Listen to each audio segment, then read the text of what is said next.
શ્રી મરતાભાઈ સકરાજી જવા કયા ગામના છે?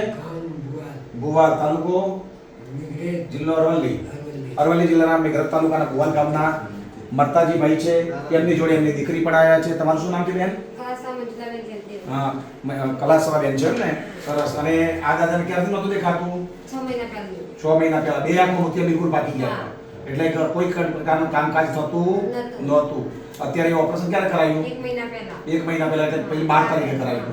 12 તારીખે તમે એક આંખે દેખતા થઈ ગયા છો. આ આંખે તો તમને અત્યારે દેખાતું નથી, મોતિયો આવી ગયો છે એટલે બરાબર. આ આંખે દેખાતું નથી બરાબર. આંખ બંધ કરો, હવે આંખથી બંધ કરો. કેવું દેખાય? કેટલી આંગળી? હવે સારું દેખાય છે ને? હવે બીજી આંખે બિલકુલ નથી દેખાતું કારણ કે મોતિયાના કારણે નથી દેખાતું. હવે આપણે આવો ઓપરેશન થશે, બંને આંખે દેખતા થઈ જશો બરાબર. જલારામ હોસ્પિટલમાં કેમ્પ કર્યો હતો, તમને કેમ્પમાં લઈ આવ્યો હતો અને આ ઓપરેશન કરી આપ્યું. કોઈ પણ પ્રકારનો ખર્ચો થયો છે જલારામમાં? 1 રૂપિયો પણ નહીં. તમને કેવો અનુભવ લાગ્યો જલારામમાં? કેવો અનુભવ લાગ્યો? કમ્પ્લીટ લાગ્યું બરાબર. 2 આંખે હવે દેખતા થઈ જશે. પછી દેખતા થયા પછી શું કામકાજ કરશે? ખેતીવાડી કરશો બરાબર છે. હવે તમે ઘરનું કામકાજ કરી શકશો. તમે ખુશ છો ઓપરેશનથી બરાબર? ઓપરેશનથી ખુશ છે દર્દી?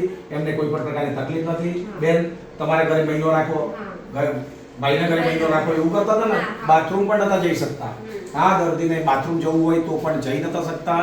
પોતાના ઘરનું કામકાજ કરતા નતા, પોતે પથારીમાં સૂઈ રહેતા હતા.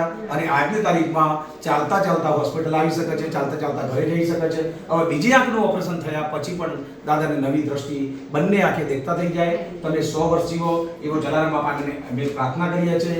રામ નામ મેં લીને દેખ સબ મેં રામ, તાકે પદ વંદન કરું. જય જય શ્રી જલારામ. બાપા જલારામ તમારી દ્રષ્ટિ સારી રાખે અને તમે દેખતા રહો એવી કામના સાથે. અસ્તુ. જય જલારામ.